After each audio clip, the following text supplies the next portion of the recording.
సినిమాలు మీకేం కొత్త కాదు, కానీ ఏ సినిమా రిలీజ్ అయినా అందరికీ కొంత నెర్వస్నెస్ ఉంటుంది. మీకు కూడా ఉంటుందా? నాకు నిండా మునిగినోడు చలి అని చెప్పండి. కానీ బాధ్యత ఉంటుంది. అంటే సినిమా బాగుందంటే ఆనందిస్తాను, బాగలేదంటే ఓకే ఏం కరెక్ట్ చేయాలని ఆలోచిస్తాను, అంతే తప్ప. ఎందుకంటే ఎందుకు నాకు నర్వస్నెస్ ఉంటుంది అంటే చేసేటప్పుడు చాలా ఒళ్ళు దగ్గర పెట్టుకుని చేస్తాను. నేను సినిమా బాగలేదని కూడా ముందే చెప్తుంటారు, బాగలేదు ఇబ్బందులు ఉన్నాయి చూసుకోండి. అందువల్ల నాకు ఏంటంటే నాకు గిల్ట్ ఉండదు బేసిక్గా. ఇప్పుడు మెచ్యూరిటీ వచ్చి ఎప్పటి నుంచో మూవీస్ తీస్తున్నారు, ఇప్పుడు మీరు అలా అనుకుంటున్నారా? మొదటి నుంచి కూడా అలాగే ఉండేవాళ్ళ? దీనికి నేను సమాధానం చెప్పాను. మీరు కావాలని నా ఇంటర్వ్యూస్ చూసుకోండి, బిఆర్ రాజు గారితో ఉంటాయి. ఆ ఇంటర్వ్యూస్లో నేను ఇప్పుడు ఏం మాట్లాడినా అవే ఉంటాయి. అందుకని ఉదాహరణకి తొలి ప్రేమ తీశాను. తొలి ప్రేమ షూటింగ్ చేసినప్పుడు సినిమా అయిపోయి రిలీజ్ అవుతుంటే నేను కూర్చొని అక్కడ ఒక్కనే కూర్చున్నాను. గబ్బర్ సింగ్ కూర్చున్నా కానీ నేను ఒక్కనే కూర్చున్నాను. నా పక్కన పార్టీస్ ఏమి ఉండవు. జస్ట్ ఒకసారి నా జీవితంలో ఒకసారి నన్ను పార్టీకి పిలిచింది భీమ్లా నాయక్. ప్రత్యేకంగా నన్ను పిలిచారు. ఎందుకంటే ఇంత 10-15 రూపాయలు టికెట్ అప్పుడు కూడా ఇంత డబ్బు చేసింది ఈ సినిమా అని అనుకొని దాని ఒక్కదాన్ని ఫస్ట్ టైము నా జీవితం అదే మొదటిసారి వెళ్ళటం. మళ్ళీ దీని తర్వాత కూడా వెళ్తాను కూడా నాకు డౌట్. అవును, ఇంతకీ మీ కో-ఎమ్మెల్యేలతో మూవీ చూసే ఆలోచన ఏమైనా ఉందా? మీ ఎమ్మెల్యేలతో కో-ఎమ్మెల్యేలతో మూవీ చూసే ఆలోచన, ప్రపోజల్స్ ఏమైనా ఉన్నాయా? నేను ఎప్పుడు అట్లా ఆలోచించలేదండి. అసలు మీరు చెప్తే ఇప్పుడు ఐడియా వచ్చింది, బాగానే ఉందనిపిస్తుంది. ఎందుకంటే అసెంబ్లీలో సగం మంది మీ ఫ్యాన్సే కదా. మేబీ మా ఎమ్మెల్యేస్ అందరికీ, మా కూటమి ఎమ్మెల్యేస్ అందరికీ ఖచ్చితంగా దీన్ని ప్రత్యేకమైన షో అయితే వేస్తే వాళ్ళు కోరుకుంటే ఖచ్చితంగా, అంటే నేను ప్రమోట్ చేసుకునే ఇబ్బందిగా ఉంటుంది కానీ ఖచ్చితంగా వాళ్ళందరూ అడిగితే మన హరిప్రసాద్ కానీ ఖచ్చితంగా I think will organise an exclusive screening for them. అందరికీ మనసులో ఉంది కానీ బయటకు అడగలేకపోతున్నారు. సో మీ ద్వారా వచ్చింది కూడా ఖచ్చితంగా నేను అడ్రస్ చేస్తాను. Thank you.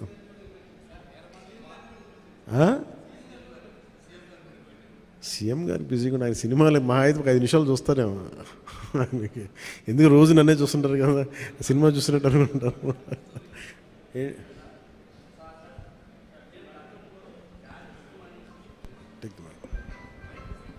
హలో జానీ సినిమాని గతంలో మీరు డైరెక్ట్ చేసి ఆ టైంలో కొంత ఫ్లాప్ అనే ఇబ్బందికరమైనటువంటి వాతావరణాన్ని కలిగించుకున్నారు. ఈ సినిమాలో మీరు లాస్ట్ క్లైమాక్స్ మీరే డైరెక్ట్ చేశారని చెప్పేసి చెప్తున్నారు. దానికి అప్పటికి ఇప్పటికీ ఏంటి, ఎలాంటి చేంజ్ని మీరు గమనించారు? అలాగే అంటే నేను జానీ నిన్న కూడా చెప్పాను. అంటే నాకు ఏమనిపించిందంటే ఒక సినిమా తీసేటప్పుడు చాలా నలుగుతూ ఉండే. నేను చెప్పేది సినిమా అనేది ఒక్కటే కష్టపడేది కాదు, ప్రతి ఒక్కటే. ఈవెన్ ఒక చిన్నపాటి ఉపాధి శ్రామికుడు కూడా కష్టపడతారు, యుద్ధం చేయాలి పట్టుకోటి కోసం. సినిమా ఏంటంటే చాలామంది డబ్బులు చాలా గ్లామరస్గా కనిపిస్తుంది ఫిల్మ్ ఇండస్ట్రీ.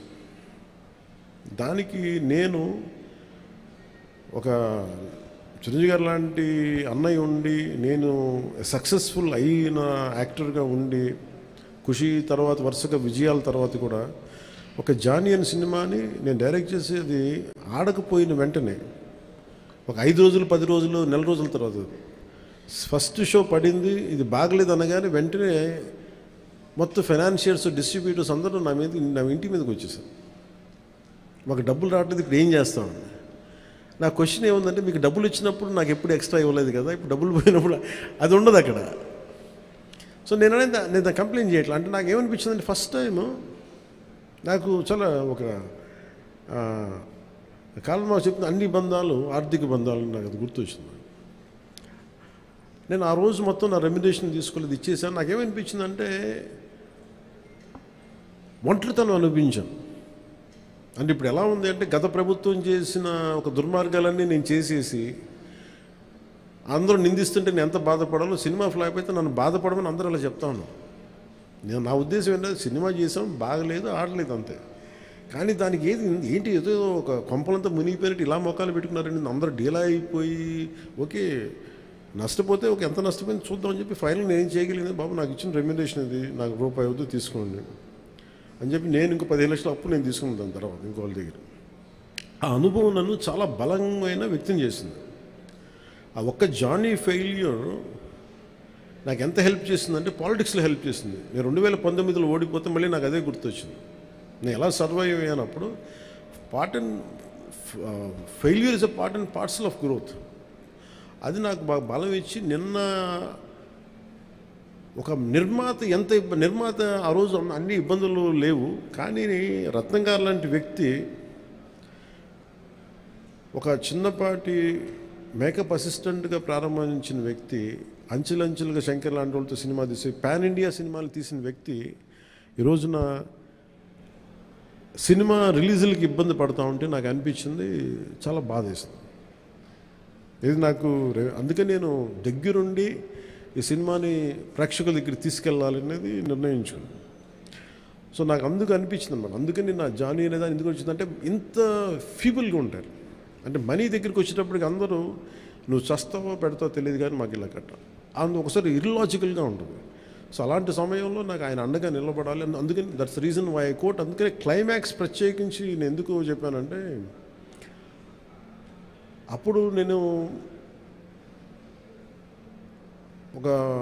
కొన్నిసార్లు నేను బుల్డోజ్ చేసుకుని వెళ్ళాల్సింది, కొన్నిసార్లు రైట్ నిర్ణయం మన మనసుకు తెలుస్తుంది యాజ్ అ ఫిల్మ్ మేకర్గా.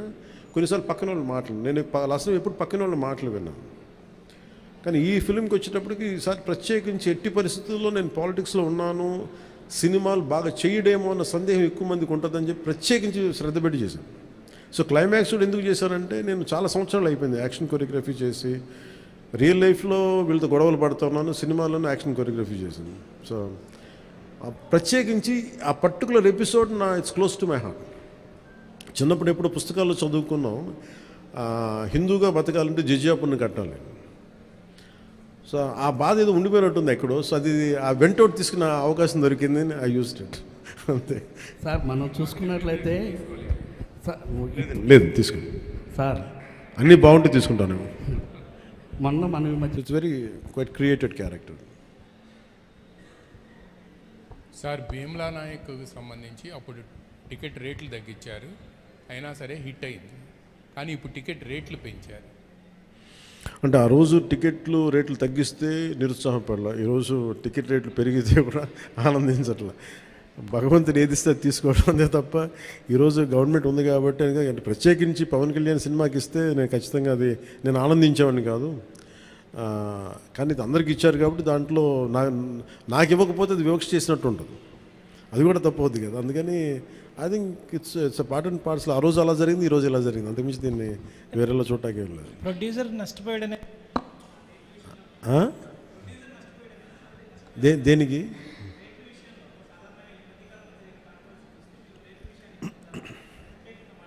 మళ్ళీ వినిపించట్లా? రేట్ల విషయంలో సినిమా టికెట్స్ రేట్ల విషయంలో ఖచ్చితంగా నేను నష్టపోయాను, నిర్మాతలు నష్టపోయారు. ఒక 5 రూపాయలు రావాల్సిన చోట రూపాయి వస్తుంది, దట్స్ ఓకే అనుకున్నాం. భగవంతుడు ఈరోజు మనకి ఇచ్చిన రూపాయితో తృప్తి పడదాం, ఖచ్చితంగా నష్టపోయాం, బట్ దట్స్ ఓకే. ఎందుకంటే వాళ్ళు వచ్చిన సంస్కృతి ఎలాంటిది, ప్రత్యర్థికి కోపం ఉంటే చీనీ చెట్లు నరిగేయటం, బత్తాయి చెట్లు నరిగేయటం ఆలోచన విధానం. అలాంటి వాళ్ళకి ఆర్థిక మూలాల మీద కొట్టడం సహజం కాబట్టి, అది మనం యుద్ధంలో దిగాం కాబట్టి, మనం పాలిటిక్స్లో ఉన్నాం కాబట్టి part and parcel that's will take it forward. దాన్ని వెనకడిగే తీసలేదు, దాన్ని part and parcel we have to accept it.